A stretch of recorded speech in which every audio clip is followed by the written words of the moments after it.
Muito bem, queridos, vamos lá, retomando nosso curso de formação em teoria da filosofia clínica, hoje estudando alguns elementos fundamentais das bases fenomenológicas para o exercício clínico-terapêutico do filósofo, tentando entender como a outra pessoa vê o mundo, significa, compreende.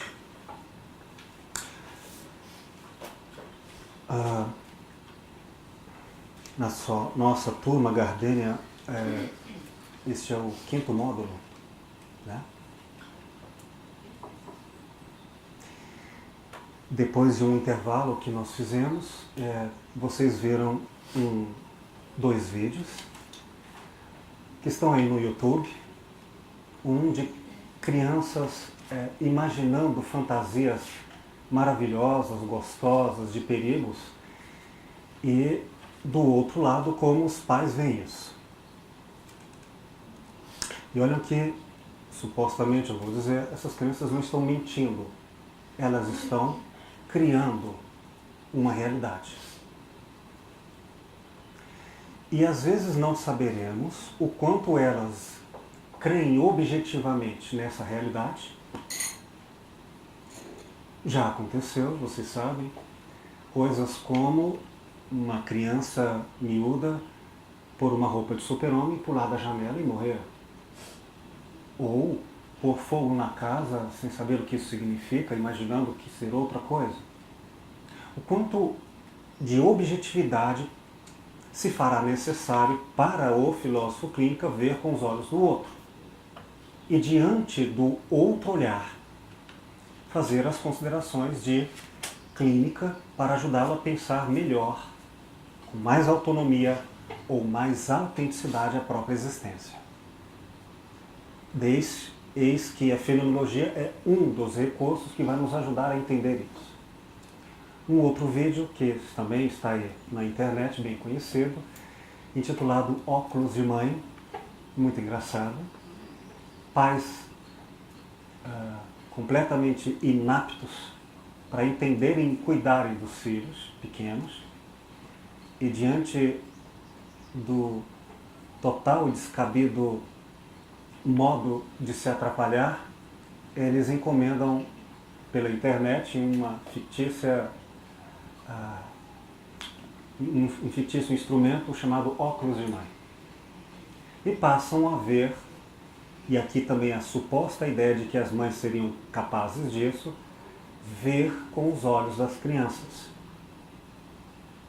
Mas viram também que ao colocarem esses óculos mágicos, encontraram não só soluções para os seus problemas, porque não sabiam ver a maneira das crianças para lidar com elas e ir ao mundo delas, mas também passaram a sofrer perdas de objetividade dessas mães, quando elas já não pensavam como mães, mas tal qual crianças. Ou seja, se confundindo com essas crianças. Bom, é claro que neste vídeo há um ideal do senso comum de que mães entendem e homens não entendem, ou pais não entendem. São clichês. O que nós vamos em clínica, pelo viés da fenomenologia, é procurar ver com os olhos do outro, com um óculos cognitivo que faz sentido para aquela pessoa, sem confundirmos-nos, sem nos afastarmos do nosso próprio olhar cognitivo, a maneira como nós entendemos ser diferente do outro. E também saber distinguir, às vezes é muito forte essa separação e diferença, os conteúdos psicológicos que são diferentes. Vou dar um exemplo para cada.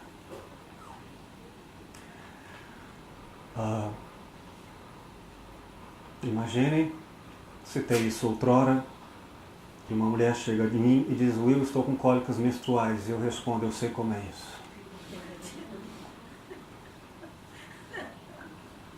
Então, risos que se antecipam, ou raivas que se projetam, vão dizer, o conteúdo psicológico, o empírico, você não conhece. De fato, não conheço. Então, como eu posso dizer eu sei como é isso? A ponto de, inclusive, entender o que você me quer dizer. Porque se não houver diálogo, qualquer forma de entendimento será muito complicado o resultado dessa confusão. Então eu tenho que, de alguma forma, com algum conhecimento, com algum critério, dizer eu sei o que é isso, sabendo que isso não substitui a experiência. É aí que eu vou atrás de um tipo de conhecimento que é formal, não é do conteúdo. Eu não vivi, mas eu não vivi a experiência, mas eu entendo o modo de ser isto. Entendem? Isso é, o conteúdo a posteriori eu não o vivencio, mas a priori, ou os elementos cognitivos, eu tenho algo semelhante a. Por exemplo, eu sei que isso se refere a um elemento sensorial, não é abstrato. É uma forma de lidar com isso. Já sei que eu tenho que prestar atenção nos limites do corpo, então eu já me dedico a entender não o mundo inteiro, mas as questões corporais. Já me ajuda a perceber o que não tem a ver, me dedicar ao que tem a ver com o tipo de fenômeno. Sei que pode ser essa experiência um elemento emocional, não pode? Isso significar emocionalmente. Mas você saberia me dizer quando uma mulher está menstruada, o quanto ela diz, eu estou passando mal com esta frase? Se isso é um elemento moral, eu não me sinto uma boa pessoa porque menstruo. Adolescentes fazem isso muitas vezes na nossa cultura, muito maltratadas, até pelo pouco conhecimento e pelos mitos que existem ainda sobre a condenação religiosa, moral da mulher, com o sangramento. Enfim, elementos que são históricos na nossa cultura, mas podemos falar em outras culturas. Então, como saber se a frase eu estou passando mal é um valor, é uma experiência emocional, física, o passar mal é no sentido orgânico, é uma mistura de ambos, não é exatamente uma emoção, não é exatamente uma questão física, embora aconteça, mas ela está animando, dando atenção em outro aspecto, apesar desses outros. Isto é, eles acontecem, mas é um outro elemento que dá interpretação para esta pessoa na sua estrutura de pensamento ao ponto de me ajudar a compreender a definição de eu que ela tem de si mesma e do mundo. Que é, por exemplo, dizer o elemento axiológico, não é emoção, e agora eu tenho que tomar uma decisão, o que eu vou fazer da minha vida. Entendo que não é apenas uma questão emotiva, é um dilema em que ela de repente tem que raciocinar e fazer escolhas, uma perda, um ganho. Uma mesma frase e muitas diferentes possibilidades de interpretação. Eu tenho, como filósofo clínico, que saber qual é o viés interpretativo dessa frase. Qual é o ângulo de perspectiva, de significação e interpretação que a pessoa se vale. Em dois níveis. Em um nível superficial, que existe, mas não é importante no nível da definição de quem ela é no mundo. Por exemplo, a pessoa diz, dinheiro é tudo o que importa, mas eu sei que, no fundo, nas forças que movem essa pessoa, isso é feito da boca para fora. Não traduz o que, na realidade, ela tenderá a fazer pelo que eu conheci da sua estrutura de pensamento, do seu óculos existencial que aprendi a ver. Percebe? A tarefa do filósofo clínico, ela é então de dupla natureza. Uma é, aqui vamos usar o método da fenomenologia, é epistemológica. Tenho que entender pela lógica subjetiva dessa pessoa. Não um instante, não um superficial, não o que é intenso, mas não é profundo, é só enganador. Eu vou chamar de este modo de ver o mundo de um nível tão determinante ou tão importante para esta pessoa, pelo que costumou a ser, pelo que tende a ser, chamamos de tendência inercial, até onde ela se conhece, até onde eu a conheço, até onde o método nos permite conhecer bem, esta pessoa se define com alguns caracteres. E ela tende a manter, enquanto eu a identifico, enquanto ela mantém essas características, a manter um jeito de ser. Se eu souber isso, eu posso lidar e dialogar com isso, mudando, confirmando, entendem? Ajudando a pensar a partir deste conhecimento que me habilita. Então, de um lado é no nível formal, como pensar independentemente da experiência no momento. Isto é, depois que eu pesquisei a estrutura de pensamento de uma pessoa pela sua historicidade, que é a parte da primeira clínica, cuja investigação e um pouco desses métodos eu falei na aula passada, então eu já tenho uma crença, mas um conhecimento fundamentado. Eu tenho minhas intuições, sensibilidades, mas eu tenho também um método que me deu garantias e verificadas, porque a clínica tem que ser feita com método e segurança. Então ela me diz, eu quero isso, e eu posso com conhecimento afirmar, ela está enganando as forças vitais que a sustentam. E se ela fizer o que quer, mas não corresponde aos elementos que verifiquei, que a sustentam existencialmente na sua estrutura de pensamento, ela cairá em falência. Ou confirmarei que isso de fato a sustentará. Isso com alguma independência dos fatos.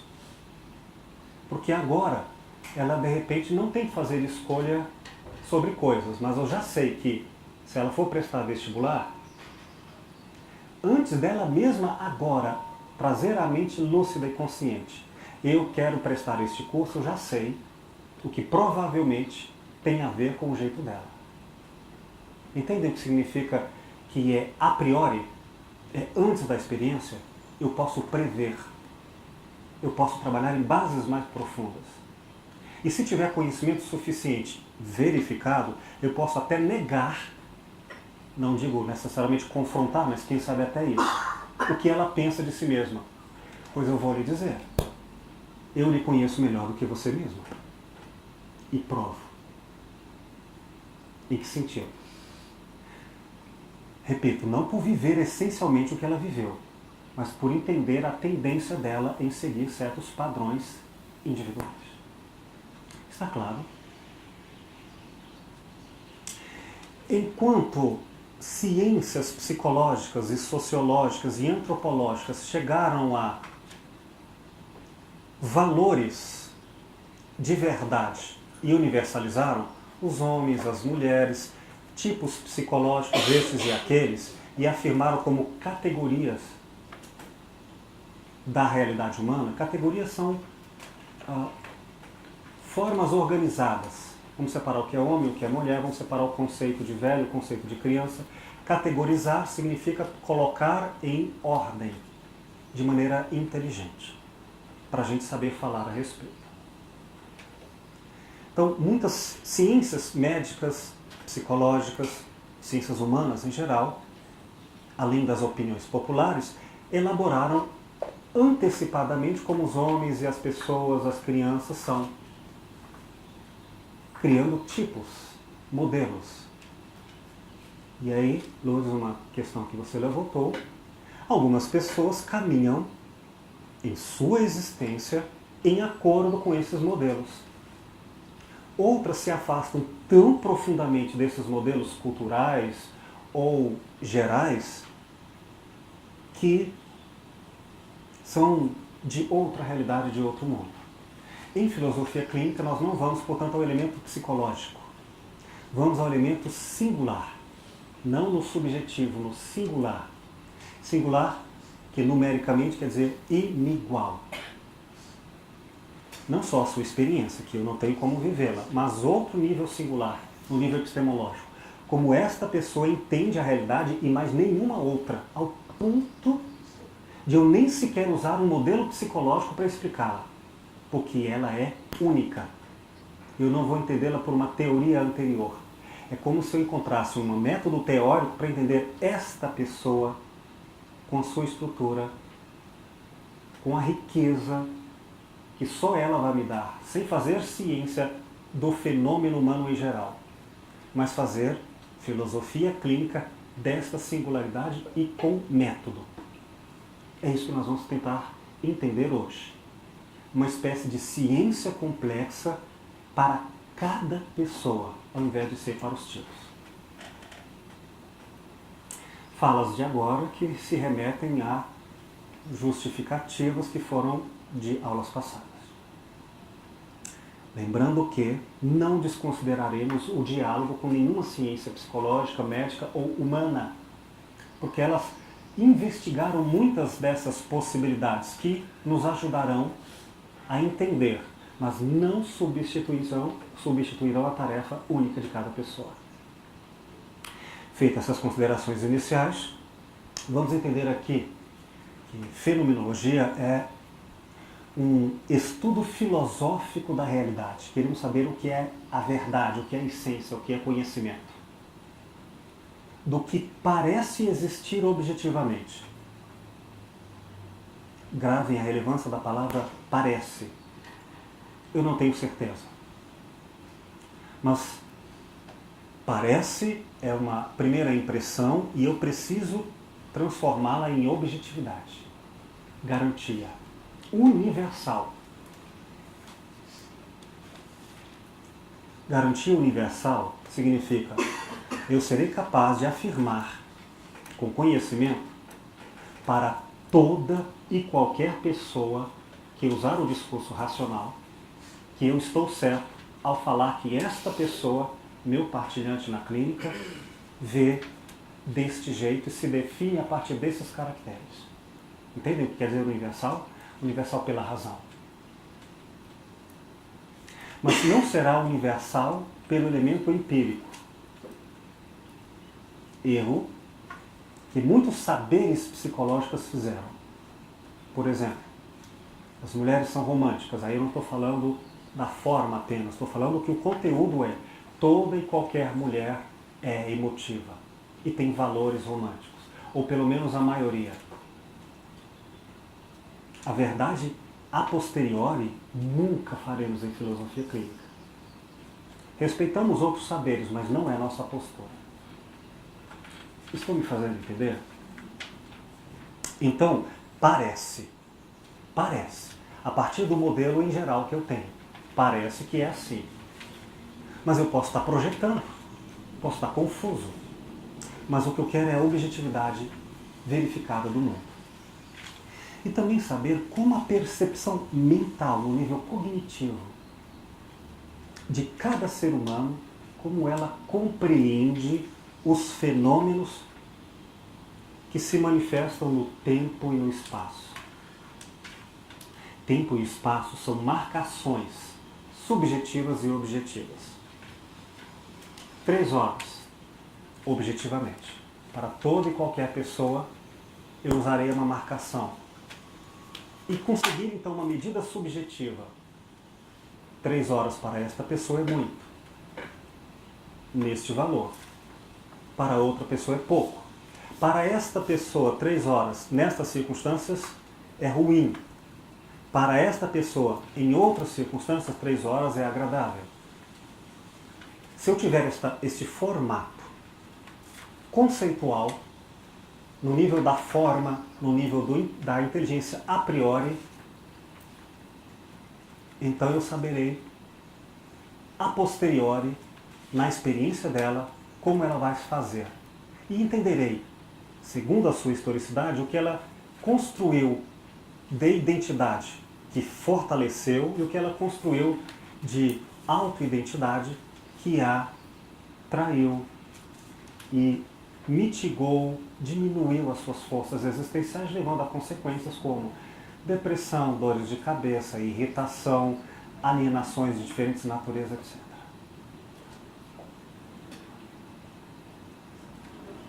Pois bem, para entrarmos nesse livro aqui, eu quero deixar algumas ideias claras. Ideias gerais da fenomenologia de Russell. Primeiro, o já dito antes.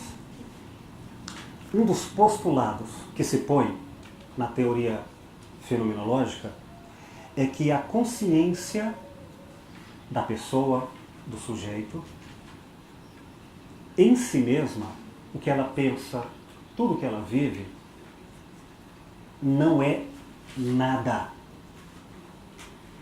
Não é nada, é um falso conceito fora do mundo. Obrigado pela questão.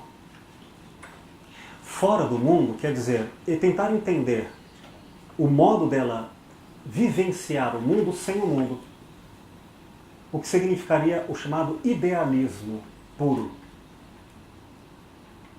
Que a fenomenologia vai se opor.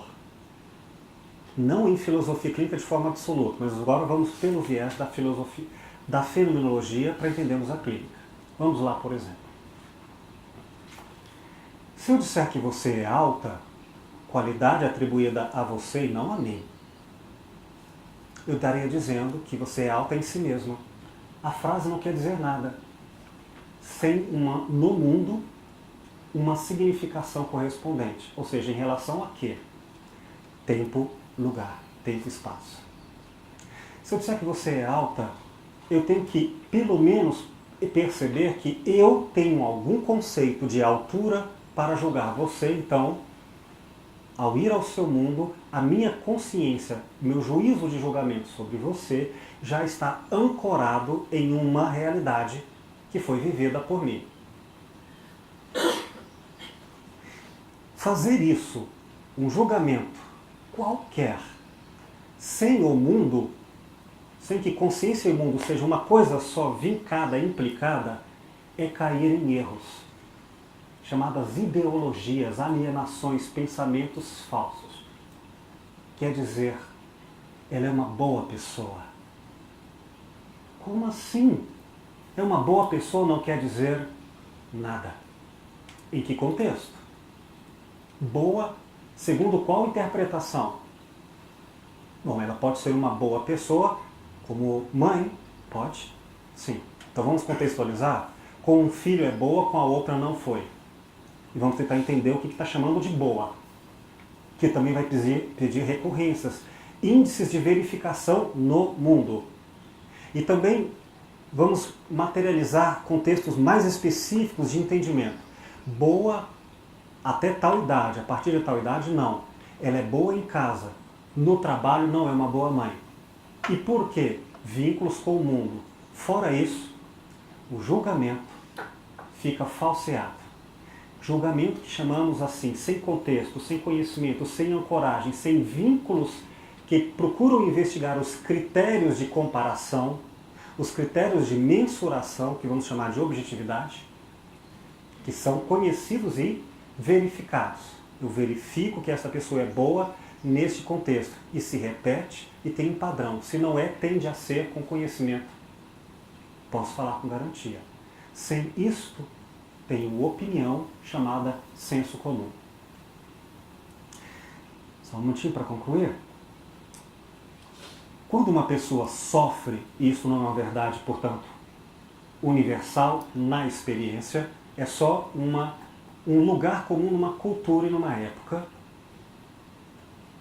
Quando uma pessoa sofre muito, vejo isso em consultório, em 16 anos de prática clínica, nas próprias experiências, e não é difícil vocês reconhecerem fenômenos parecidos na nossa época e cultura, ela tende a não mais ver, por causa da dor e do sofrimento, que a encapsulam, resumindo a vida apenas à dor, devido à urgência, muitas vezes, de se ver livre disso, que só pensa nisso, e esquecerem todo o contexto da sua vida. Portanto, toda a riqueza de perspectivas, de interpretações que foram abandonadas. E só a dor é usada. Se eu conseguir ver na riqueza de perspectivas que essa pessoa construiu na própria identidade única de como ser humano, eu poderia ajudá-la a ver do seu próprio modo, só que não de forma alienada ao momento, e sim na totalidade da sua estrutura de pensamento. Nós vamos então, pela fenomenologia, abandonar o senso comum de quem vem trazendo ao consultório suas reclamações, suas queixas, suas opiniões de mundo, ainda que tenhamos carinho com isso, e vamos tentar substituir isso por um conhecimento profundo, apesar das falas e crenças sinceras que ela traz sobre si mesma e sobre os outros. Sim. Aquele serial killer, aquele que matou tantas mulheres aqui em Goiânia, né? Entrevistaram os vizinhos dele e as pessoas falavam assim, né, os vizinhos, nossa, ele era uma... Perdão. Disseram assim, nossa, ele era uma boa pessoa, a gente conhecia ele aqui na rua, nunca poderia imaginar que aconteceria, né, que eles estavam cometendo esse tanto de crime. Então, assim, como você falou, ser uma pessoa não significa, uma boa pessoa não significa nada, porque ele era visto fora do como uma contexto. pessoa. E, no entanto, né, com quantas coisas mas eles estavam fazendo, sendo entendido pela vizinhança como uma boa pessoa. Um bom Quantas exemplo. pessoas a gente conhece que a gente olha para ela e fala assim, nossa, ela é uma boa pessoa, né? Mas você não sabe que... No entanto, nós teremos que ter a preocupação de não reduzirmos, ainda que uma verdade seja objetivamente localizada, como sendo toda a verdade possível. Pois ela pode, de fato, ser profundamente má em certo contexto e em outro, dependendo dos critérios que usarmos, boa em outro. Dentro da filosofia clínica, da avaliação, na verdade, não há um conhecimento real da pessoa que emite a sua opinião sobre a historicidade da pessoa, né? Então você emite uma opinião, essa pessoa não sabe a realidade, porque essas mesmas pessoas que emitem essa opinião, se eles soubessem a história da pessoa, talvez não emitissem essa opinião. Não é? Na verdade, é dentro de uma visão da pessoa que está emitindo a opinião. Não é? O que é o contrário da filosofia clínica. Você tem que fazer a história para você poder compreender e definir a pessoa. Assim. Usando apenas agora o método fenomenológico, que eu quero acelerar um pouquinho para a gente dar conta dele hoje, eu tenho que saber até que ponto a opinião coincide ou não, pois pode coincidir, com o que o conhecimento verificado com critérios universais para toda e qualquer pessoa poder verificar, me garantiriam que isso se sustenta enquanto verdade de julgamento.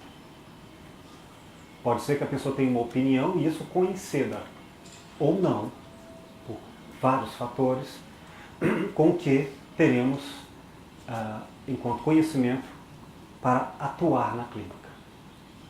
Bom, outro elemento fundamental para entender a filosofia clínica, melhor, pela fenomenologia, a filosofia clínica, é mostrar algo. Russell pretende o que ele chamou de um conhecimento científico rigoroso, no nível da ciência, no nível da lógica, no nível de grande conhecimento. Ele chegava até dizer que a filosofia deve pretender o que sempre procurou, desde os gregos, a essência da verdade. Aristóteles separa a essência de acidente para mostrar que essência é o que subsiste, tiradas as ilusões, os equívocos, e acidente, aquilo que pode ter ou não ter, mas não altera o que constitui, o que define um ser. Russell quer, assim como os gregos, chegar na essência, mas não agora pelo primado do objeto. Eu quero chegar à essência do conhecimento sobre outra pessoa, que pode ser sobre mim mesmo, como outra, com um método que os gregos usavam e chamavam de epoché, ou eporré, que significa pôr em suspensão o julgamento. pôr o juízo em suspensão. Não é dizer que está errado, o que eu acredito e parece-me ser, mas eu vou tirar das primeiras impressões de verdade a pretensão de transformar isso em conhecimento absoluto. Parece-me ser verdade que, e eu vou então procurar elementos que me deem confirmação disso. As ciências fizeram isso no mundo moderno. Só que as ciências chegaram para Russell ao que ele chamou de verdades provisórias. Pois bem, as ciências fazem uma investigação empírica dos fatos, reconhecendo padrões de repetição segundo as características comuns, e elaboraram leis gerais, científicas, e diante delas fazerem previsões da realidade. Hipótese, verificação, generalização em forma de lei universal e o uso desse conhecimento como previsibilidade e atuação.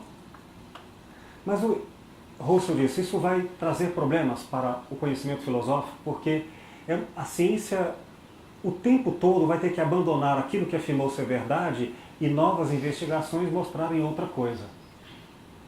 Existem piadas na internet como a ciência da nutrição, que acho que foi pelo vídeo dos Porta dos Fundos, que disse assim, chegou a informação de que o ovo faz mal à saúde. 5 segundos depois, opa, não, agora já é científico dizendo que o ovo faz bem à saúde. Epa, nova informação atualizada, ovo faz bem à saúde só no café da manhã. Opa, agora pode, agora não pode. É verdade, é verificada, existe método, mas é uma verdade provisória que nos deixa muito instáveis. Russell pretendeu algo mais profundo, mais essencial. E como ele fez isso? Ele pretendeu se referir às coisas, não buscando as coisas, o que há de verdade nelas, mas o que há de verdade na consciência, retirando todos os pressupostos ou pré-julgamentos que forem acidentais. É uma espécie de purificação do juízo, do julgamento. Uma purificação, usando termos de Aristóteles, de tudo que não é relevante para que o fenômeno continue permanecendo muito próximo ao que parece ser a essência em si mesmo.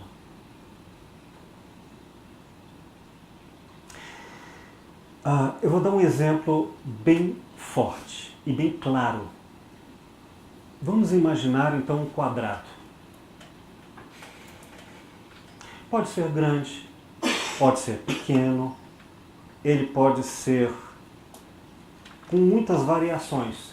Se tirarmos essas variações, não vai ficar como aquilo que transcendeu as variações e permaneceu como verdade, o fato de ser um quadrado, isto é, logicamente, o fato de ter 4 lados iguais. Isso é o método fenomenológico. Se de uma forma clínica e terapêutica fizermos isso, vamos ver como esta pessoa, ao longo da sua historicidade,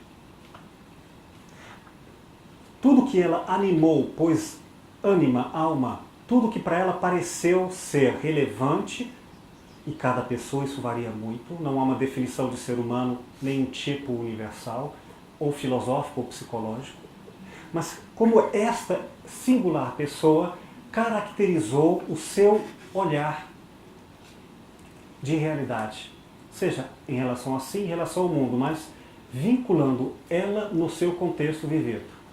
E aí vamos retirar tudo que é desimportante subjetivamente para ela e objetivamente constatado na sua historicidade.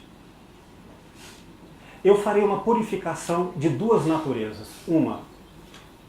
Uma purificação empírica, uma epoqué empírica. Ou seja, todos os fatos, que não importa se aconteceram ou se não aconteceram. Por exemplo, a pessoa sempre teve medo de cair de avião, nunca andou de avião, então ela não tem a experiência do que chamamos diretamente de voar de avião. Então eu não tenho fato, mas eu tenho uma relevância que importa saber. Este medo a impediu de... Eu sei que isso chega ao nível de defini-la, não em absoluto, mas fenomenologicamente, isto é, tirando as essências, fica isso como o mais próximo da essência que, purificado o que não é essencial, ficou. Portanto, é uma tendência em clínica para dizer, porque ela perdeu coisas que para ela eram importantes, emprego, amores e tudo mais, eu digo, para eu entender essa pessoa, uma coisa importa. Devo trabalhar a sua visão de mundo considerando que o medo de voar e o que isso significa e em que isso está enredado no mundo, vamos investigar, a define. Isso vale para outra pessoa? Não. Duas pessoas que têm mesmo medo de avião, também não vale. Porque empiricamente a experiência pode ser diferente, completamente diferente. Agora, o segundo sentido, esse é o sentido psicológico, tá? Vamos ver nas experiências o que fica de relevante para cada um. E vamos classificar isso em 3 ordens. Lembra que a aula passada eu disse? Determinante, aquilo que subjetivamente é inegociável para as forças vitais dessa pessoa, tal como ela, no seu contexto de vida, revela. Se tirar isso da pessoa, eu não tenho ela. Tenho o corpo, às vezes, e se o corpo for importante. Então, eu tenho que trabalhar no nível do determinante. É aquilo que me dá indicação de que isso é tão essencial aos caracteres da estrutura de pensamento ou do óculos existencial com que ela vê o mundo, que me dá conhecimento formal. Eu já vejo com a lógica dela. O segundo nível, importante. O que é importante é o que é negociável, mas não pode ser desassistido. Pensem para vocês, então vamos separar subjetivamente, no nível empírico das experiências de vocês, se alguém quiser falar, senão eu mesmo falo, um exemplo do que seria determinante, inegociável. Tire isso de mim, você não tem eu, é outra pessoa. Se não entender isso em mim, você não me entendeu. No nível empírico, ou seja, citando fatos para dar exemplo. E eu vou tentar entender nos fatos e também no modo de cognição formal. E uma diferença com o que é importante, que é negociável. Sem isso, eu vou ter problemas, mas eu negocio com outra coisa. Saberiam me dar um exemplo?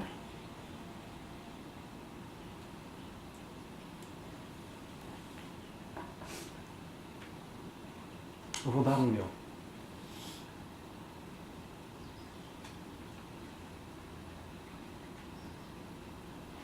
Quando eu morei nos Estados Unidos, num lugar que não era frio para os americanos, já estou usando elementos de comparação objetivamente. Eu digo para os americanos de forma comum, não rigorosamente todos, que foi a Califórnia.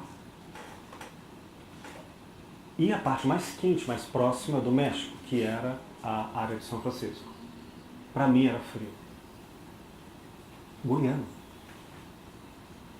E esse frio me atrapalhava as ideias.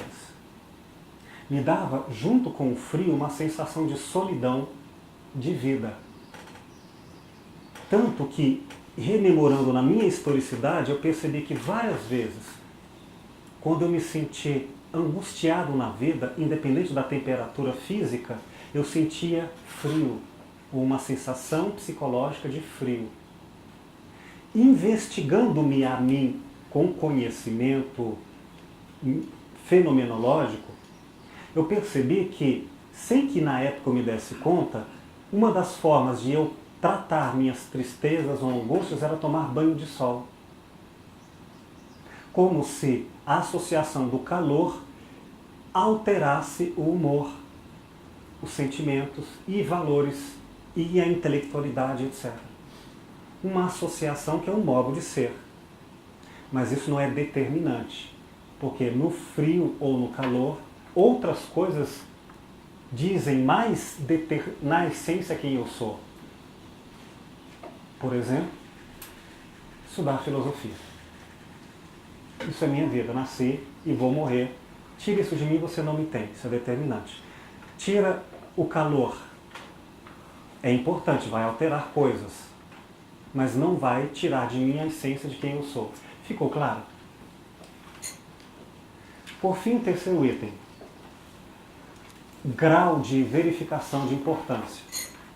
O nível insignificante ou o nível desimportante. Tanto faz. Pode até na hora ser muito importante, mas não altera a minha força vital. É isso que nós vamos, nesses 3 graus de conhecimento, que nós vamos procurar abandonar as verdades provisórias e chegar, depois da purificação dos elementos de conteúdo, da historicidade, ao modo que essa pessoa vive no mundo com importância e com determinância para ela se definir. Diante do seu exemplo, se você se é vital para você a filosofia e você não tem com quem conversar sobre filosofia, você acha que você perde sua força? É mais ou menos isso.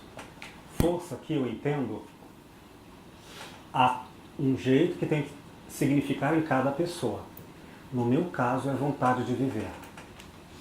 Tanto que um dos momentos que eu mais pensei em suicídio, inclusive como uma forma de filosofar, que eu penso muito, foi lá. Porque eu associei no início lá filosofia com trabalho. E como eu não, e até hoje não, tenho influência na língua, e o filosofar, para mim, está ligado na minha historicidade a elementos de formação acadêmica, eu não podia nem exercer a profissão com os americanos, nem a docência, que exigem erudição, não apenas uma linguagem simples. E se eu não pudesse exercer quem eu sou e pelo qual acredito, elementos determinantes na minha vida, minha missão de ser, então eu posso até estar aí, mas eu não existo no sentido existencial. Daí que eu encontrei uma solução de fazer isso. Eu escrevi um livro em português. Depois eu pedi para alguém traduzir. Foi aí que nasceu o livro A Escuta e o Silêncio, onde as palavras mais lindas e doces desse livro foram resultado dos meus momentos mais sofridos e angustiosos e que eu queria morrer. Porque era salvação por eu ter abandonado um modo de ser que no Brasil tinha influência. Um exemplo. Dito isso, vamos aos nossos textos e agora fazer uma leitura comentada. Peguem o primeiro, Introdução à Fenomenologia, de Robert Sokolowski.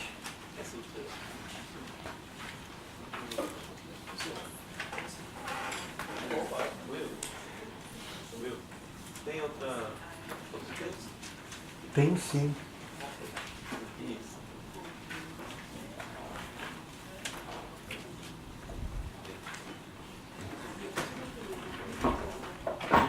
Perdão? Assim, a purificação fenomenológica do juízo, do julgamento, repito, o julgamento em qualquer extrato, em qualquer nível da consciência, julgamento emocional, julgamento sensorial, julgamento intelectual, julgamento matemático, julgamento de qualquer forma da consciência, ele se dá de 2 formas. Uma no nível empírico, ou sinônimo, nível psicológico. Um outro sinônimo, nível a posteriori das experiências.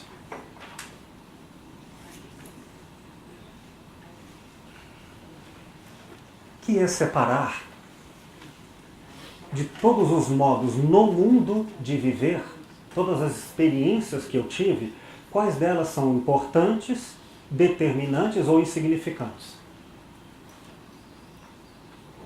Ou eu me torno arrogante e não faço filosofia clínica, dizendo, nem preciso saber de você, eu já vou dizer por você o que é determinante na sua existência. e aí não terei filosofia, terei verdades prontas, camisa de força para qualquer um, ou eu vou investigar na historicidade como isso se deu. Isso é um aspecto. A segunda modulação desse filtro,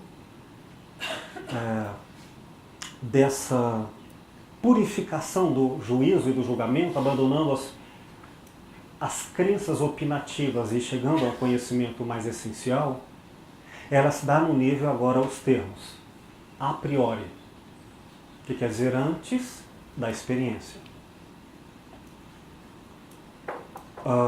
No nível epistemológico, não no nível mais da opinião, mas da teoria do conhecimento, fundamentado. E, falando aqui agora um termo bem adequado, no nível fenomenológico.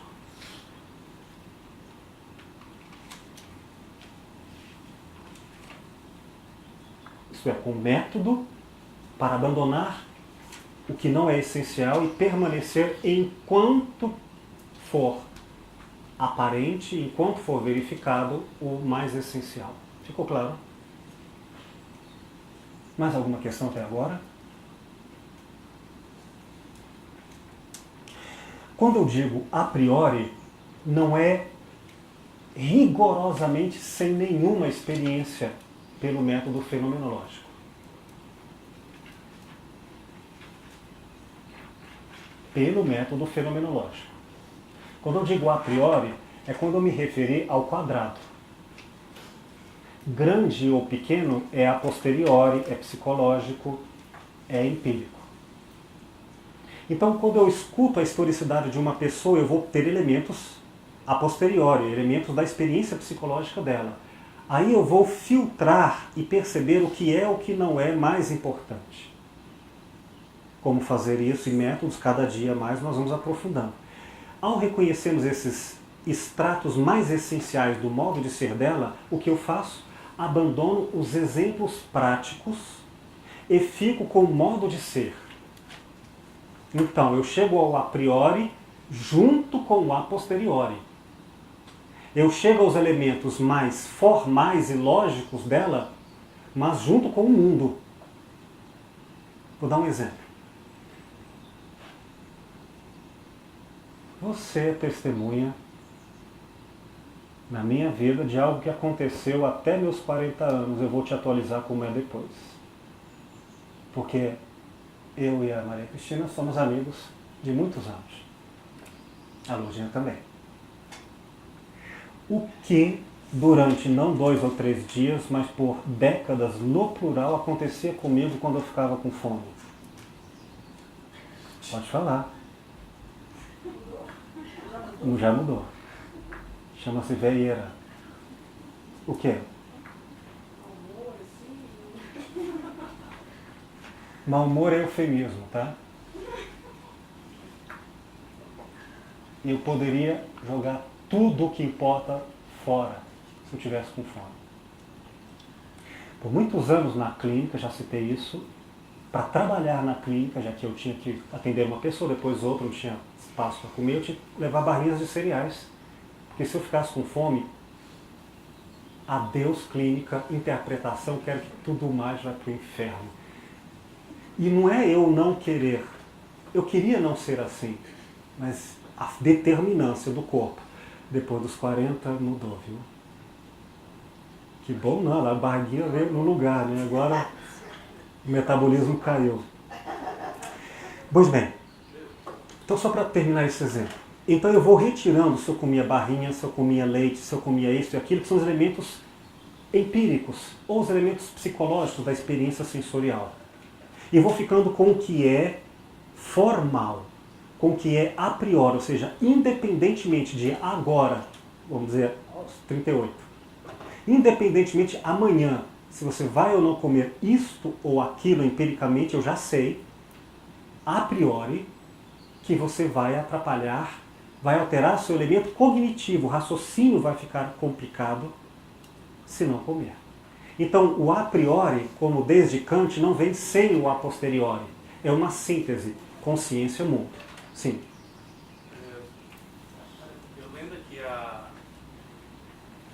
definição de fenomenologia, Sim. está escrito aí, né? É o estudo filosófico da realidade, né? Aí depois tem o que parece existir objetivamente no mundo. Esse do que parece existir objetivamente no mundo é uma explicação da realidade ou é uma outra coisa? Por exemplo, a realidade é o que é. Ok. É o ser. O que parece existir já não é realidade. É suspeita de realidade.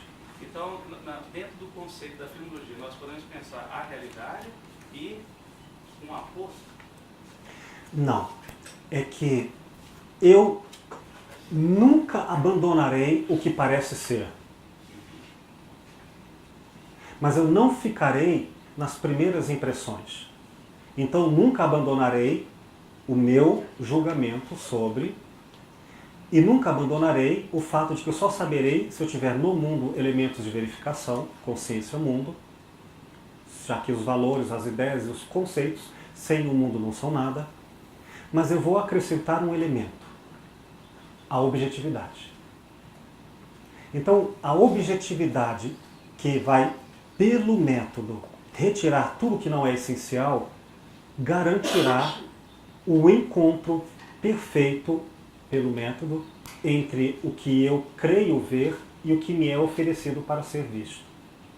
O exemplo lá do fantasma do pai. Certo. Entra aí? Entra.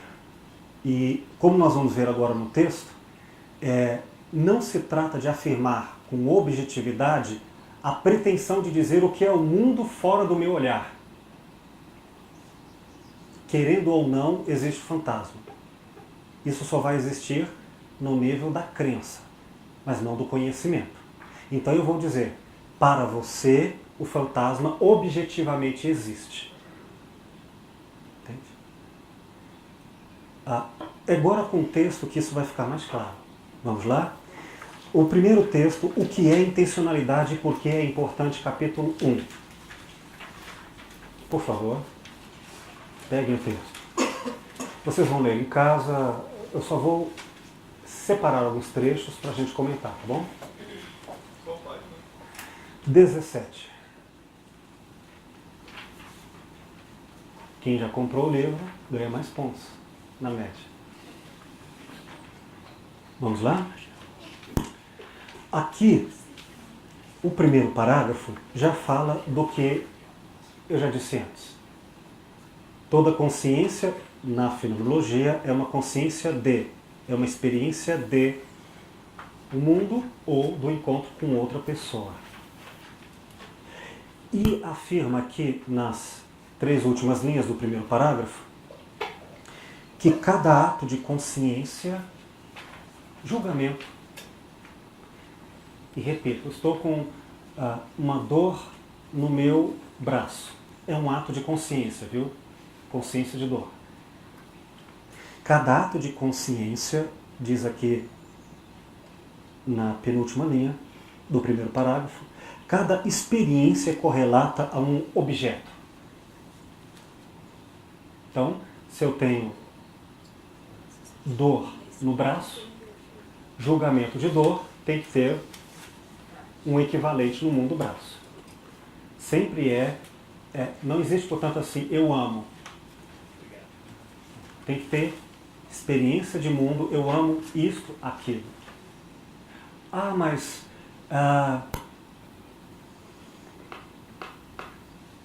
vamos falar em um amor desinteressado, um amor universal, eu amo independentemente das coisas? Tá. Mas então você ama o quê? Eu amo as coisas, então tem as coisas. Bom, aí no segundo parágrafo vai falar algo que é importante agora distinguirmos o elemento formal, que eu vou chamar de cognitivo, a priori lógico, do elemento psicológico, do elemento empírico, do elemento a posteriori. Como nós vamos estudar o que é intencionalidade, enquanto verbo, isso é intencionar. Eu intenciono. Isto é uma intencionalidade. A palavra é ambígua. E é importante separar esses dois conceitos muito diferentes. Bom, intenção pode significar o modo a priori de percepção, isto é, o modo como nós entendemos algo, o modo como algo é compreendido pela consciência, de outra coisa, o sentido de vontade. Aí eu tenho intenção de viajar. Intenção agora é sentido de desejo, volição, vontade. Está claro? O que nós vamos tratar aqui não tem a ver com o elemento psicológico, com o elemento do desejo ou da vontade. Tem a ver com o que vamos ver aqui à frente, com o modo como isso é interpretado. Está claro? Intenção é uma palavra ambígua que tem esses dois sentidos. Nós vamos abandonar o sentido psicológico e empírico e vamos ficar apenas no nível intelectivo. Como uma consciência vai ao mundo. Diferentes pessoas, diferentes contextos, numa mesma pessoa, entende de outra forma. Quer um exemplo? Esta régua é útil. Eu estou usando o conceito de utilidade. É funcional. É assim que eu me relaciono, que eu tenho intenção, forma de interpretação cognitiva, eu entendo, julgo, com um elemento pragmático. Agora, volto. Esta régua é bonita. O mesmo objeto, mas agora tem outro elemento cognitivo, o elemento estético, ou o elemento emocional. Eu fico alegre, ela me deixa triste. Não é a mesma forma de interpretação. A régua é a mesma, o elemento psicológico ou empírico. Mas a cognição não é a mesma. Está claro? Então nós vamos agora estudar intenção no sentido fenomenológico. E a palavra, qual é a palavra essencial para entender a fenomenologia? Implicação. Sempre nós vamos nos perguntar o seguinte: esta sua fala, esta sua ação, este contexto está implicado com o quê? Implicado com qual é o viés interpretativo com que o mesmo fenômeno visto por outrem deverá ser entendido por aquela pessoa.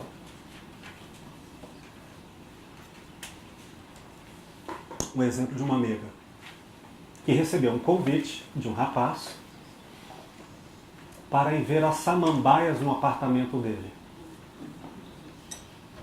Meu sinal aqui de colocar o óculos é com uma intenção psicológica para dizer minha filha. Ela ficou nervosa, chateada, se sentiu humilhada e traída, porque ele não queria. Ela foi ao apartamento dele, 10 horas da noite, para ver as samambaias. Mas ele não mostrou a samambaia para ela. E ela ficou magoada com aquilo. Porque ela, a envolver, eu preciso dos elementos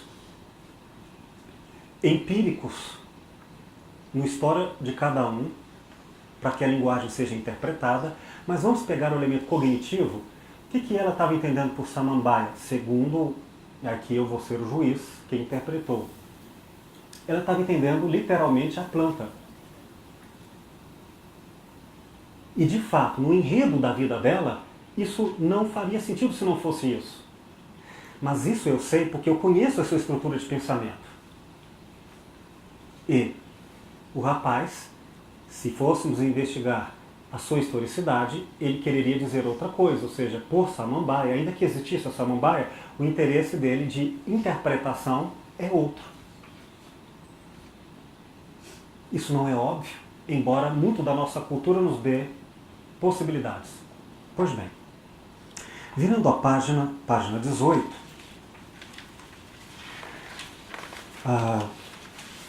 tem um título, o subtítulo O Predicamento Egocêntrico. Acharam isso? O que quer dizer isso? sujeito, verbo, predicado. O sujeito que elabora, que julga, que dá ao mundo uma interpretação, um significado. O verbo, esse movimento de ação da consciência. Eu penso, eu quero, enfim, elementos psicológicos. A coisa mais importante aqui para se dizer é: se houve um julgamento, houve um eu. Porque não existe verdade vazia de eu para a fenomenologia. Então, você é chata. Espera aí. Essa frase tem um eu que usou um critério para julgar que é chata. Não é ela que é chata sem o meu eu, dando ao predicado chata uma significação que tem a ver com a outra pessoa, vamos ver, se é objetivamente, mas tem a ver também com os critérios do eu que elabora o juízo. Portanto, sempre quando vamos falar, ou quando alguém na clínica fala algo, fulano é assim, a vida é assim, eu não vou olhar para fulano ou para a vida, eu vou olhar para esta pessoa e pensar como ela estabeleceu esse critério formal de julgamento. E aí nós vamos ver como pessoas diferentes têm diferentes critérios de julgamento ao que é importante na vida. Isso é fabuloso, gente. Eu já estou atrás da estrutura de pensamento, está claro? Sim, vamos lá.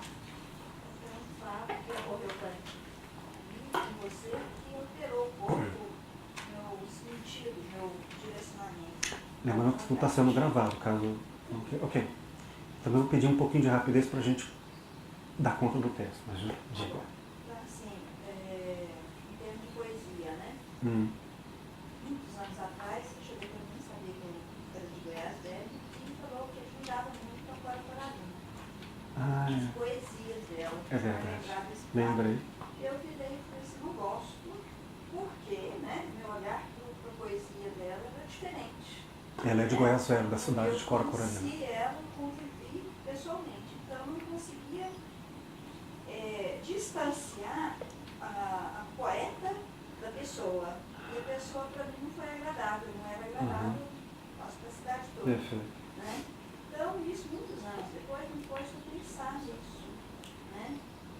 O que é a minha leitura em relação a algumas formas de intelectualidade, de produção e tal. Eu não consigo dissociar a produção de uma pessoa, seja intelectual, artística, o quê, da própria pessoa. Né? Quer dizer, eu nunca, né, você lembra? Sim. É um bom exemplo. O que ela quis dizer me dá uma aparência. Agora, se eu for investigar e for a fundo e descobrir com originalidade, sem falsear, ou seja, segundo o modo de ser dela e não como eu vou, sem critérios devidos, interpretar isso, eu terei formalmente, agora já não mais Cora Coralina, um outro poeta, um outro cientista, qualquer outra pessoa. Eu já sei como ela vai ver. Não com absolutidez, nem ela. Mas eu tenho uma tendência do olhar dela e com isso já posso conversar com ela no mundo dela, do jeito dela, não para concordar, mas não desrespeitando esse jeito. Se isso for determinante, isso é ela. Bem ou mal, mas eu tenho que trabalhar com isso. Se isso trouxer problemas a ela, eu tenho que entender que pelo menos é assim e ver a partir disso. Isso não é assim para todo mundo. E também isso não é tão simples, está amarrado em muitas outras questões que precisam ser investigadas. E a clínica faz isso. Tá. No segundo parágrafo da página 18, isso aqui eu estou me referindo no livro Introdução à Fenomenologia, de Robert Sokolovsky, da edição de 2004, edições de Loyola. O segundo parágrafo está dizendo algo aqui que é assim, da 11ª linha. Nós tentamos alcançar o fora fazendo inferências. Ele está falando assim, a gente às vezes, e é comum falar isso, falar que as coisas existem fora de nós.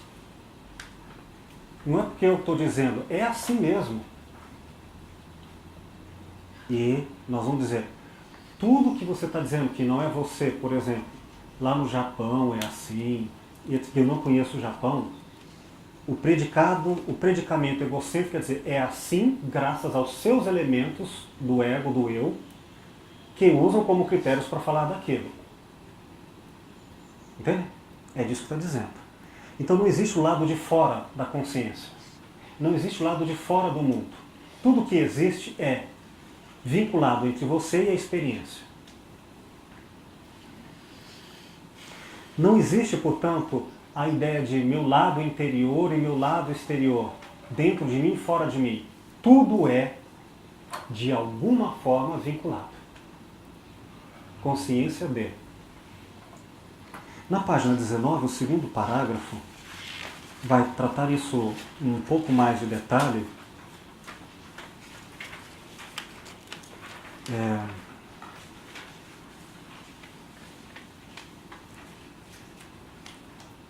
Na sexta linha, diz assim: não sabemos como mostrar que nosso contato com, aspas, o mundo real não é uma ilusão. Não é uma mera projeção subjetiva. A maioria de nós não tem ideia de como conseguimos sair de nós mesmos. E provavelmente tratamos esse assunto simplesmente ignorando-o e esperando que ninguém nos pergunte sobre ele. Vou explicar.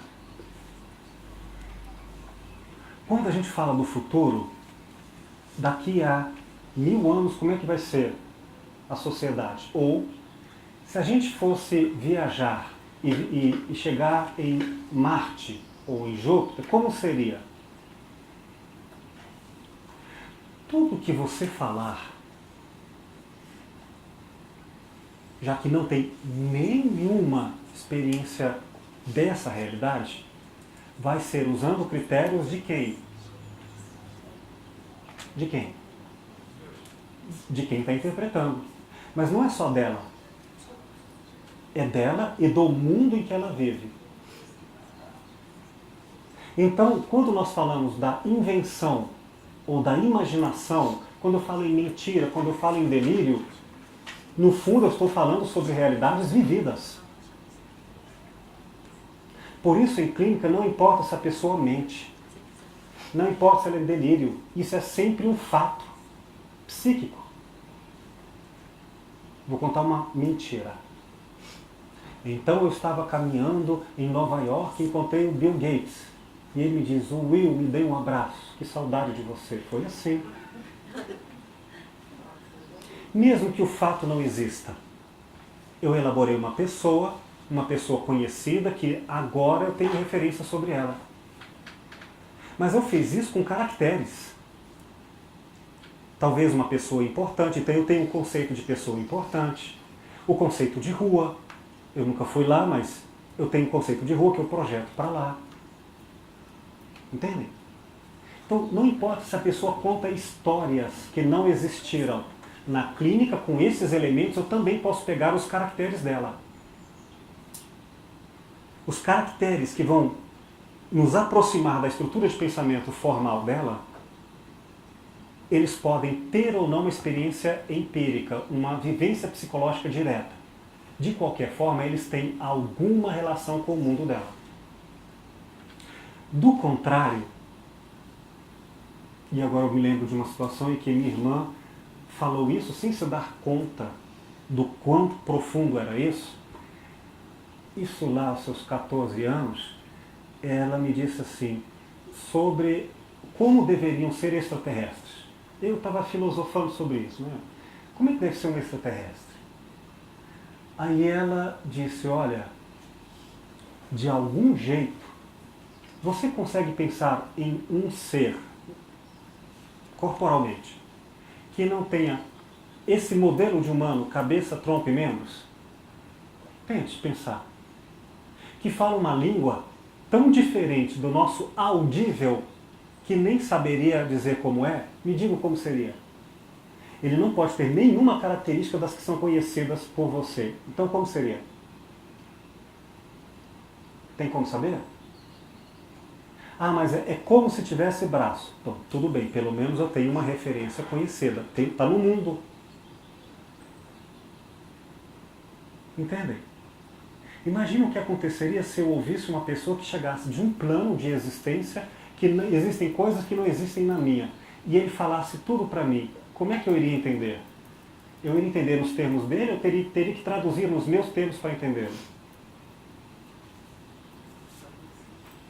Por isso, se a pessoa falar assim, por exemplo, ame ao próximo como a si mesmo, gratuitamente, e o máximo que eu tiver de cognição em termos de julgamento moral for, eu entendi o que ele falou, segundo o que eu tenho de realidade vivida em mim. Se ele estiver me devendo tanto, eu vou pegar só um pouco, não vou pegar muito. Eu vou cobrar pouco. Eu tenho que fazer uma tradução. Se eu não tiver nenhum elemento do mundo, ou seja, que for fora do meu cognoscível, isso não será intelectualmente compreensível. Se alguém entender uma coisa que não está logicamente capturável, traduzível, você vai ter uma sensação intraduzível. Mas não é mais filosofia, porque está fora da linguagem. Existe, mas não tem verdade nisso. E se existe, nós temos que ver se não é uma fantasia. Terceiro parágrafo. Eu estou chamando de terceiro parágrafo, mesmo que no primeiro foi o início do parágrafo seguinte, tá? Que aqui quer dizer, se estamos privados da intencionalidade, o que é privado da intencionalidade? Do meio cognitivo de percepção. Uma pessoa cega de nascença, ela está privada da intencionalidade sensorial de cores. Se ela está privada da intencionalidade de cores, ela está privada também da experiência psicológica de cores, não está? Não só do meio cognitivo, mas também da experiência de mundo cognitiva.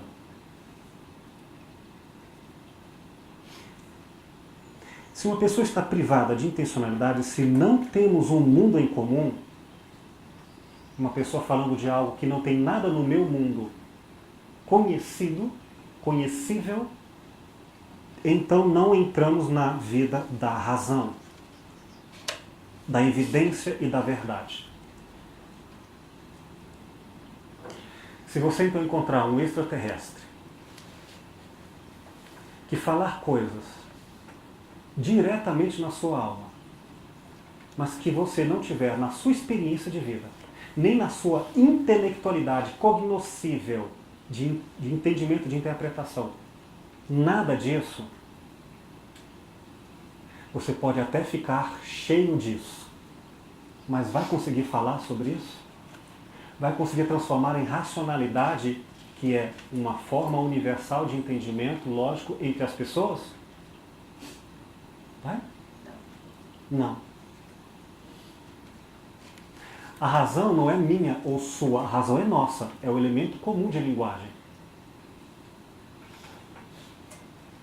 Quando as pessoas falam, você tem razão, eu não tenho razão, você está certo, a frase está mal formulada no sentido original. Se eu entendi que eu estava errado, não é você que tem razão, eu entendi que está errado racionalmente. A razão é nossa. A razão é o espaço do encontro, é uma das formas básicas da experiência objetiva.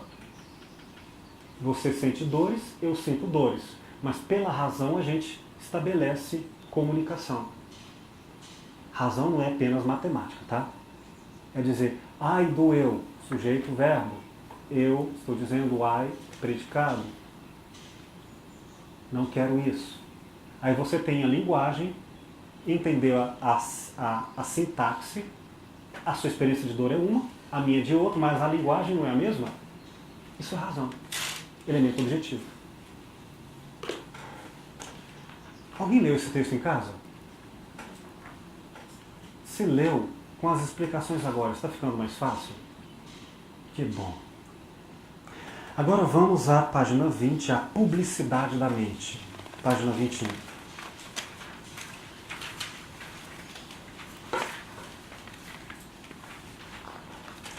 Aqui vai dizer no primeiro parágrafo, a fenomenologia mostra, no quarta linha, primeira linha, a fenomenologia mostra que a mente é uma coisa pública, que age e manifesta a si mesma publicamente, não apenas dentro de seus próprios limites. Tudo é externo. As noções mesmas de um mundo intramental e de um mundo extramental são incoerentes. Uma linha abaixo.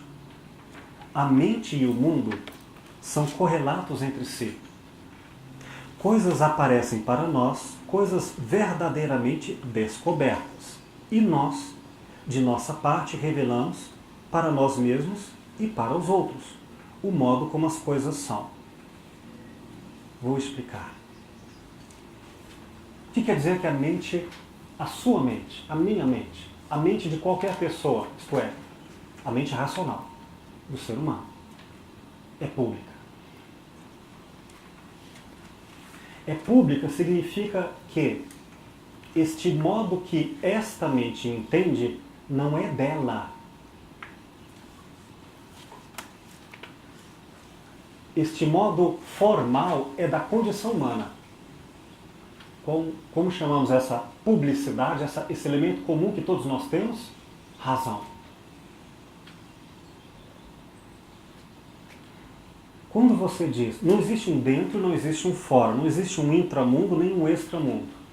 Se você me falar algo, eu senti cólicas menstruais, eu disser, eu sei o que você quer dizer, é porque a experiência da dor é variável ao infinito. Mas a cognição, o elemento sensorial, biológico, que identifica a dor, eu tenho. Você tem. O outro tem. Ou o outro não tem, por uma razão funcional e fisiológica, que também identifica em comparação com os que têm. O que eu tenho em comum para saber se a sua dor é muito ou pouca? A racionalidade, o diálogo. De alguma forma, eu só entendo que a cólica menstrual da outra pessoa dói, porque isso não pertence a ela exclusivamente. De alguma forma tem elementos no mundo que se comparam ao meu e que, portanto, são meios comuns de linguagem. Está claro? Mas se ela falar de algo que ninguém mais no mundo tem nenhuma palavra, nenhuma experiência, nada em comum, ela pode até falar, mas não vai ser o que eu vou chamar de fala, nem vai ser o que eu chamar de linguagem. Então isso só existe nela. E nem ela conseguirá pensar sobre isso, porque até o pensamento é uma forma de representação comum. Sim, questão. Não. Você. Aqueles três modos de ver a realidade lá, que nós vimos no início, o texto parece coincidir muito com o que os antigos medievais falaram. A ideia é essa, inclusive. Porque, aqui, ó, uma das grandes contribuições da filologia foi ter rompido com o predicamento egocêntrico e dado um checkmate na doutrina cartesiana. Linhas depois, a mente e o mundo são correlados entre si. Com uma diferença. Para chegar à verdade, os gregos partiam de apenas uma crença. Ela não depende de mim. Ela está lá. Portanto, quando eu chegava a afirmar que isso era verdade, acabou. Para os gregos, a lógica era a própria realidade. O mundo era essencialmente lógico. Para Descartes, o mundo era essencialmente matemático. E para a fenomenologia? Não. Quando eu me refiro à razão, eu não estou referindo nem à matemática, nem à lógica, mas ao sentido. Ou seja, a intenção que é o elemento cognitivo. Ou seja, se você fala sobre conceito de beleza, os gregos diriam, isso é belo absolutamente. Descartes diria, isso é belo matematicamente. Um lá fora e o outro aqui dentro. E nós vamos dizer, não existe essa coisa de beleza universal. Isso é uma bobagem. O que é belo para você não é belo para mim, para você hoje é bela, para amanhã não é bela. Então já negou todos os outros. É relativo. Uma coisa não é. É o conhecimento objetivo. Eu só entendo o que você quis dizer como beleza e você só conseguiu falar para mim porque nós dois temos o sentido estético. Em fenomenologia, o critério da racionalidade não é o da lógica formal, não é o da experiência. Toda e qualquer pessoa que pôr a mão vai se queimar, portanto, o calor é universal. E também não é abstrato. Toda e qualquer pessoa que raciocinar matematicamente concluirá isso. O critério não é a posteriori. E também não é só a priori, são os dois juntos. Isso é novo. Ou seja, você consegue perceber que 2 mais 2 é 4? Todo mundo consegue? Quem trabalha com contabilidade, se não entender isso, vai ter prejuízo. Então tá. Isso implica em um tipo de intencionalidade. Qual é? Intencionalidade matemática. Vamos lá. É lógico dizer que amarelo é bonito e vermelho é feio? Não, porque não vou usar elementos matemáticos. Que outro elemento eu vou usar? O elemento estético. É outra forma de intencionalidade. Uma intencionalidade é matemática e agora outra intencionalidade é estética. A aula passada eu falei sobre um casal que tinha provado econômica e materialmente que o amor é uma quantidade. Mostrei uma pesquisa em que ele comprovou isso estatisticamente. E ele disse, então isso é uma verdade absoluta. Isso é uma verdade absoluta, que o amor é quantitativo? Bom, a experiência do amor, basta você dizer para mim, não é. Não, não é.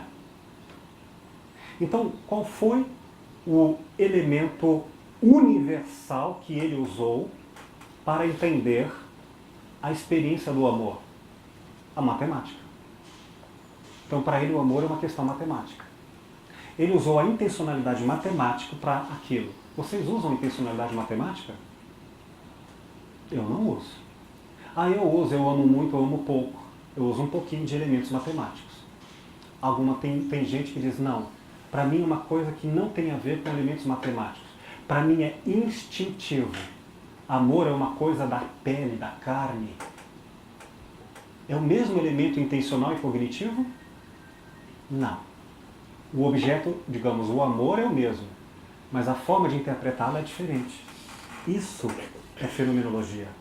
Qual é o meio intelectivo com que eu me conecto e interpreto? Há 1 milhão deles, como há 1 milhão de pessoas. E eu vou tentar entender agora e fazer um mapeamento, e até o final do curso vocês serão capazes disso, eu garanto, como fazer esse rastro de investigação de quais os elementos fenomenológicos que a pessoa usa para interpretar o mundo e montar uma estrutura de pensamento, um óculos existencial, o óculos de mãe para dizer, eu sei como essa pessoa veio e agora eu posso falar com ela nos termos dela que ela vai me entender. Porque eu vou falar de um jeitinho que, para concordar ou discordar, vai ser o jeito dela. Se for fora disso, ela pode até entender intelectualmente, mas não faz sentido. Sim. É porque você falou de um conceito de fenomenologia. Eu sei por um critério universal? Um critério universal de intencionalidade formal. Nesse contexto todo, dentro dessa marcação do espaço-tempo, né? O partilhante No pode mundo. se alterar completamente No com tempo e outra no marcação do espaço. espaço-tempo. Perfeito. Então eu não posso fazer isso fora do mundo. Se eu usar elementos fora da condição humana, eu tenho direito de fazer isso. Só tem uma coisa. Não tem mais comunicação sobre isso. Se eu usar a linguagem, eu tenho que materializar. Quer ver um exemplo?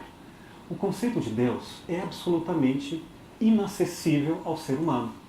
absoluto, ilimitado e infinito. Alguém aqui consegue ver o tamanho do infinito? Só de elaborar a ideia de tamanho, que é aqui e acolá, já está fazendo espaço. Mas infinito é ausência de espaço. Então, quando eu julgo Deus, o que eu vou usar? Elementos meus. Ele é fiel, ele é bonito, ele é velho, ele é grandão, ele é feio, sei lá. Eu não vou falar de Deus. Eu vou falar dos meus critérios de Deus. Ou eu vou falar de Deus, mas nos limites dos meus critérios intencionais ou fenomenológicos. Ficou claro? Eu posso só fazer uma colocação em relação a... Querido, eu só vou pedir agora pelo tempo, se forem dúvidas, para a gente terminar esse texto. Ah, tá. Intencionalidade é racionalidade, mas não quer dizer raciocínio lógico. Eu vou usar dois termos. Racional aqui quer dizer faz sentido subjetivo, ou é lógica subjetiva. Entende?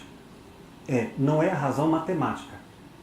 Por exemplo, vermelho e não é amarelo. Então pela lógica dos sentidos, das cores, isto. Tá? Quando uma pessoa fala assim, meu marido é nervoso. Esta frase, claro que ela está usando o elemento nervoso que ela tem. Mas eu pergunto, foi uma frase falada com subjetividade equivocada? É subjetivo dela. De qualquer jeito, ela elaborou o que é ou não nervoso.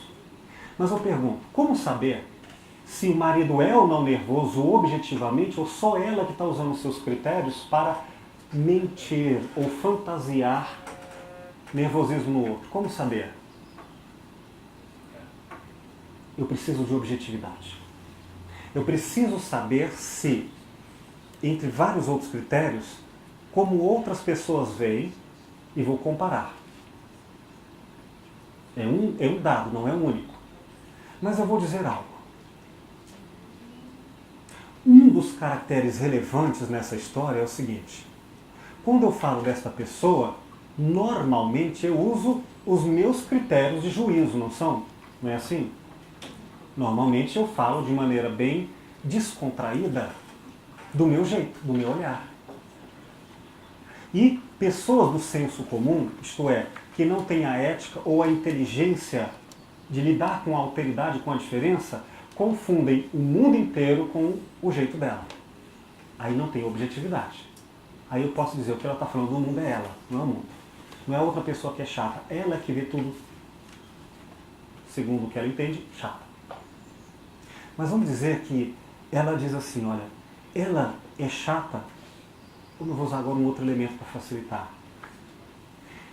É um excelente, é um maravilhoso, uma pessoa profundamente ética. E vou te dizer mais, em toda a minha vida, nunca conheci uma pessoa mais digna e apresenta 1000 critérios. Mas eu não gosto dele. Olha só, é pelo menos estranho. Não é comum a gente, ao querer ofender, não querer saber a verdade, só o senso comum faz isso, projetar culpas e sofrimentos na outra pessoa. Só que ela faz uma distinção, olha, é um excelente pai, é um excelente amigo, e até me ama, mas não é bom nisso ou naquilo.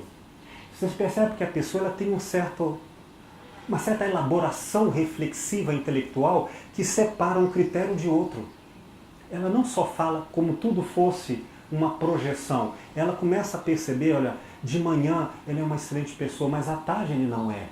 Nossa, então ela está usando a marcação temporal, e isso me dá uma suspeita de que esta pessoa já não vê a outra confundida consigo mesma, porque ela está usando elementos mais objetivos para falar com quem?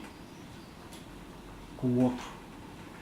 Então essa pessoa, ela não só quer desabafar, ela fala intelectivamente, ela usa de intencionalidade. Se eu perceber que eu sou autocrítico no meu próprio discurso, dizendo, nossa, eu não gosto dela, mas olha só, vou deixar claro que muitas outras pessoas gostam, etc e tal. Ou então digo, é assim para mim, mas deixe claro, não sei se é assim para as outras pessoas. E mais, não sei se ela de fato é assim. Eu só sei que parece-me, ou pelo menos para mim, é assim.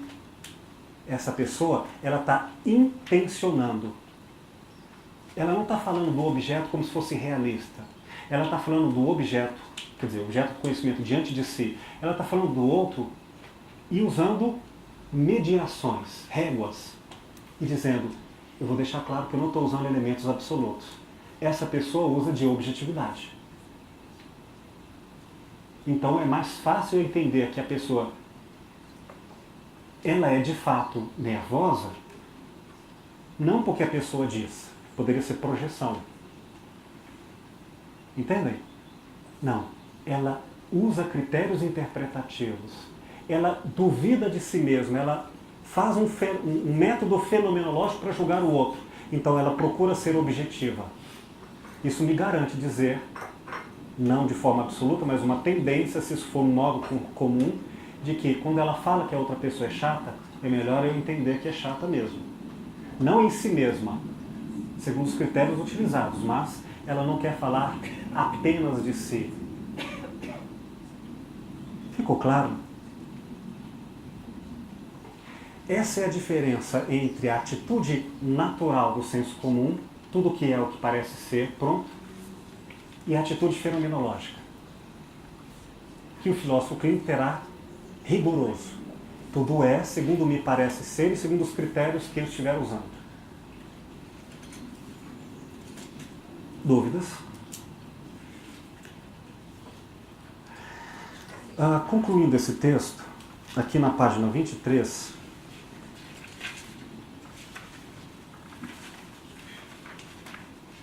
no segundo parágrafo, começa com uma pergunta. Alguém poderia objetar: o que dizer de alucinações e enganos? Às vezes as coisas não são como elas parecem. Eu não estou falando de mentiras. Alucinações.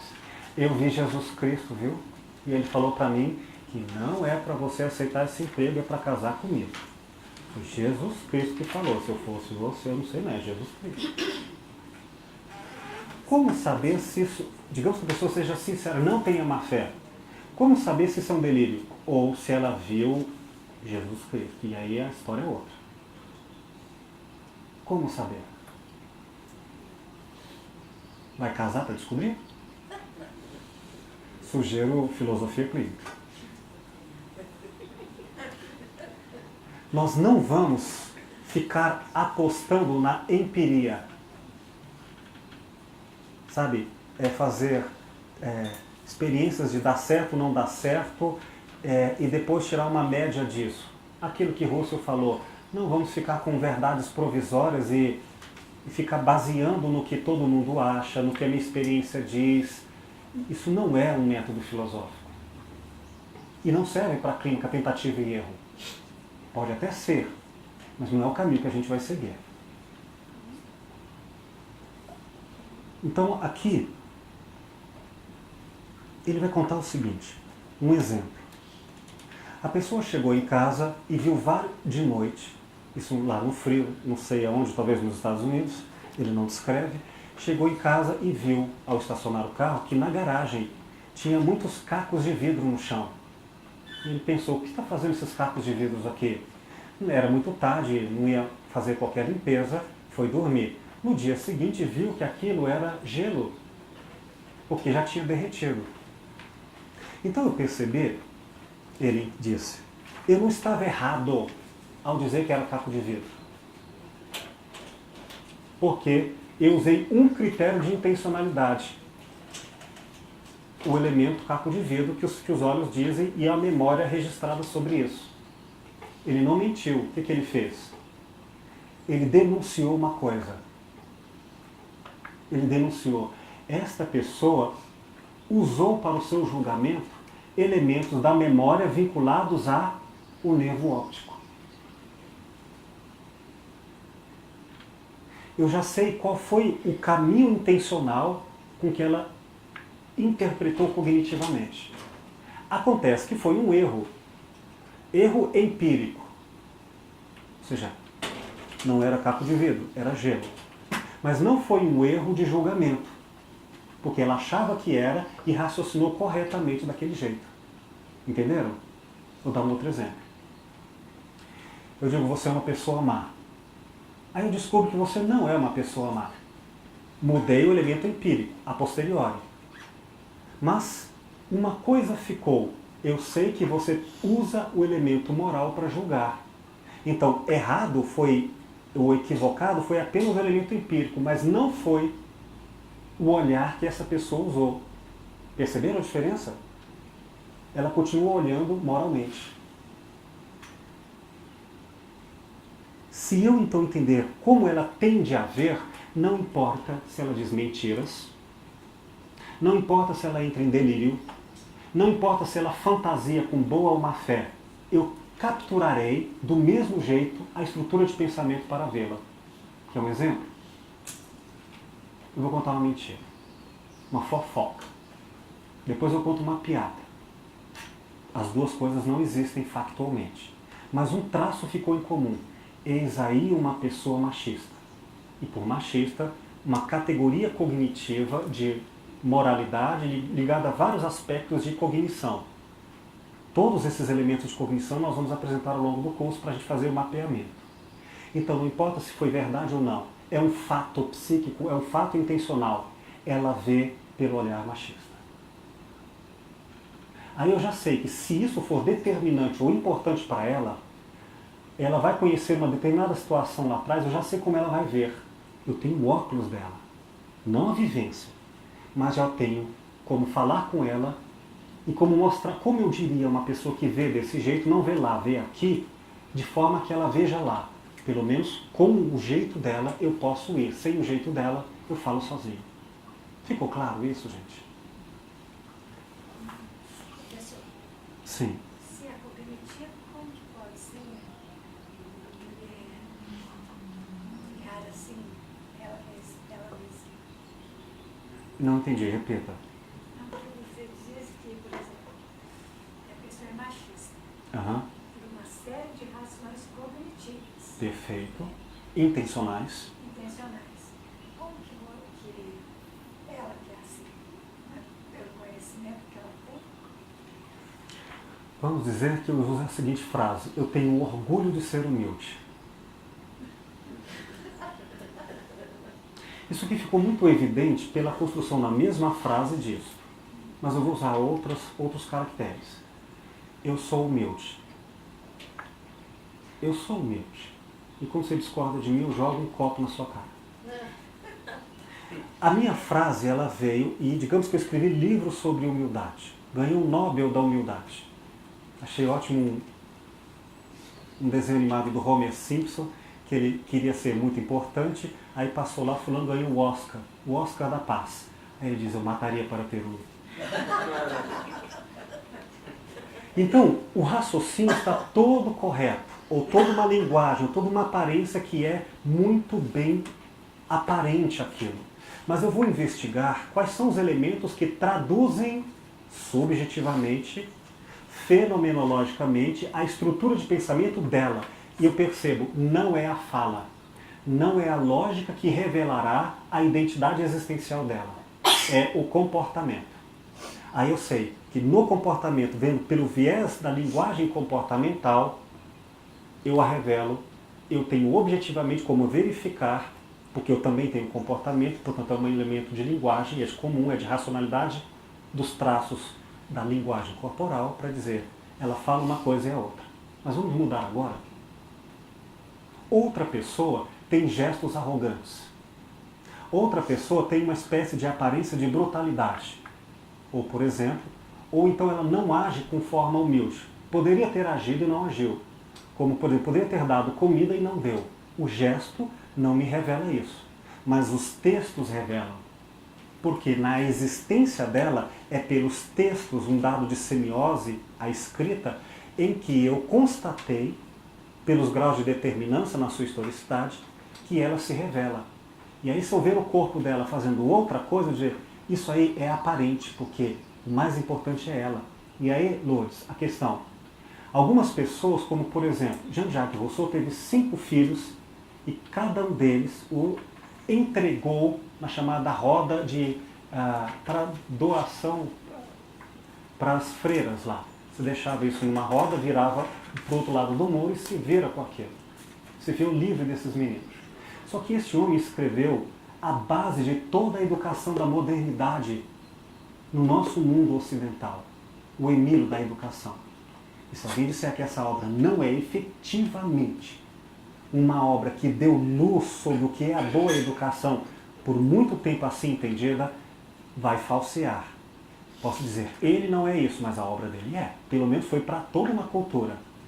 Ou Karl Marx, que viveu, por exemplo, financiado por outros. Financiado por capitalista, que tinha uma indústria de sapato, para fazer um discurso do socialismo e da revolução. Então a teoria de Marx é falsa? Não é. Porque ela é econômica, ela é política, ela não se limita aos elementos psicológicos. Mas vamos ver o quanto isso é ou não relevante. E qual é a resposta? Diferentes estruturas de pensamento vão revelar diferentes verdades sobre ela, a pessoa. Pode acontecer que, por exemplo, isso nós vamos ter que interpretar, mas não tem uma verdade absoluta. Eu matei, mas não sou assassino. Porque as circunstâncias foram assim. Mas isso não está na minha existência. Eu não fiz a caridade, no sentido gestual, mas ela é profundamente caridosa. Efetivamente na alma dela, só não fez a caridade por um critério que não é o que ela usa, é outro. Digamos que a pessoa ficou meditando no deserto ou no morro. E dizer, ela é profundamente sociável. Bom, se você usa o elemento corporal, então ela não é sociável. Mas vamos à estrutura de pensamento dela e ver se ela acredita que, pelo pensamento, ela acessa a alma das pessoas, ela está orando por elas. Aí, se esse outro viés for determinante para ela, pelo menos na estrutura do pensamento dela, objetivamente, ela foi mais sociável do que outra que fez no corpo a aproximação das ações, mas ela, sendo mais abstrata, só fez uma ilusão para si mesma e para os outros. Não há uma resposta absoluta empírica, mas eu tenho que descobrir como é a estrutura de pensamento e os jogos de intencionalidades de cada um. Com este mapa, eu tenho a verdade investigada caso a caso. Sem este mapa, eu tenho uma verdade geral, prejulgada como ciência ou como opinião. Mas aí eu não tenho mais clínica, nem respeito à alteridade. O jeito de cada um. Se ela não te contar alguns elementos, por exemplo, ela só foca num elemento ruim, mas ela não te conta elementos bons que fariam dela, por exemplo, se ela te conta coisas só formas arrogantes de ser, mas foi bom com outra pessoa. Ótimo. Mas não te conta isso.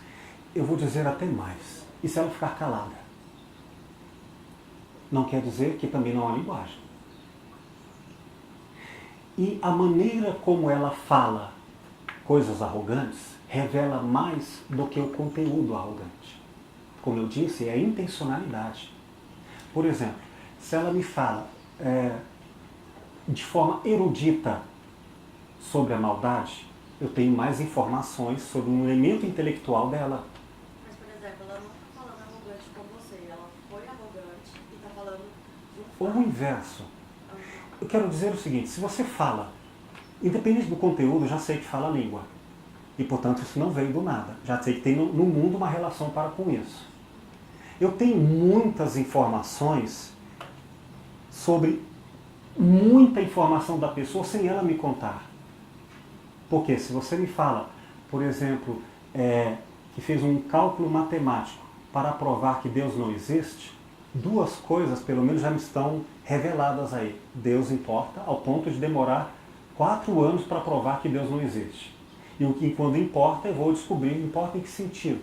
Se é um sentido moral, se é um sentido acadêmico, se é um sentido isso. Eu já tenho muita informação, mesmo que não tenha a experiência. Eu já tenho, se você é uma acadêmica, então você pelo menos gastou 10 anos, 5 anos em uma determinada faculdade. Eu tenho muitas informações que vão me dar a sua forma de ver aquilo. Uma junção de vestígios.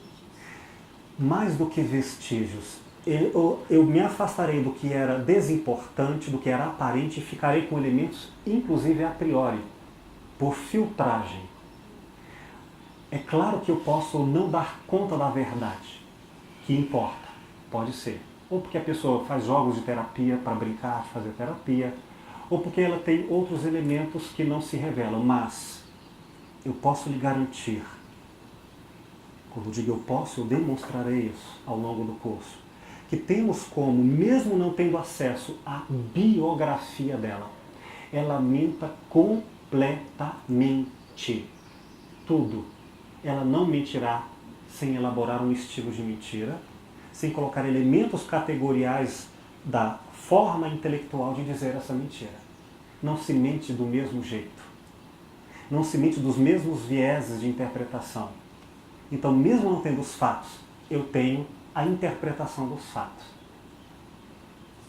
E também os fatos são ilusões. Porque os fatos podem ser segundo o que a cultura diz.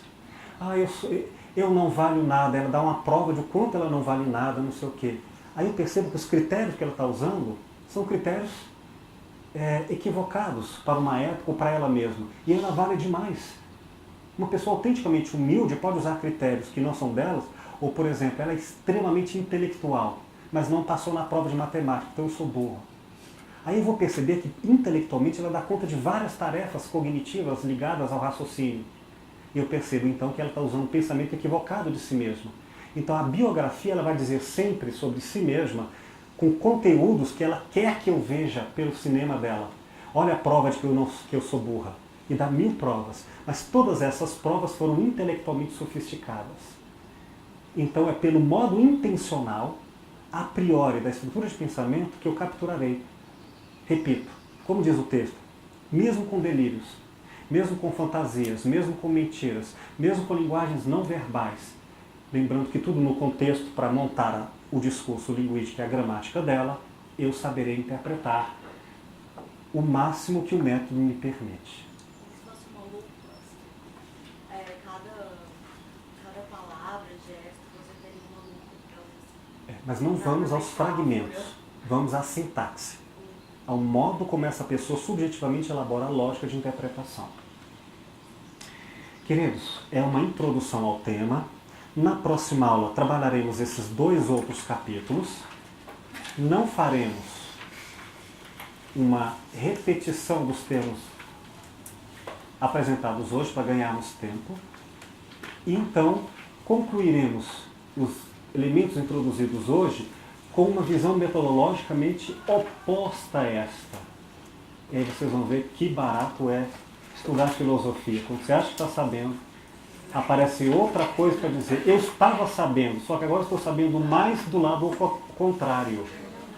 Para dar conta de uma coisa, não é não saber. Pelo amor de Deus, não fique nisso. É saber que não sabe. Isso é diferente. É ter muito conhecimento para dizer, cheguei a uma conclusão. Não é que eu não sei, e eu estou sabendo muito. É melhor eu parar e escutar e aprender com esta pessoa do que falar por ela. Mas uma coisa eu aprendi com tudo isso, como escutar, métodos para escutar. Então, é muito saber que não sabe, porque agora eu tenho a escuta e a erudição do outro, ao invés de um livro sobre ele, para me dizer quem ele é. A filosofia clínica se faz com o conhecimento de uma razão negativa, saber que não sei e os métodos de aprendizagem ao modo de cada um para ajudá-lo sem desrespeitar a sua própria existência e filosofia de vida. Espero, queridos, que a aula de hoje tenha ajudado uma iniciação à escuta filosófica. Muito obrigado. Foi bom para vocês? Ajudou um pouco? Graças, gente.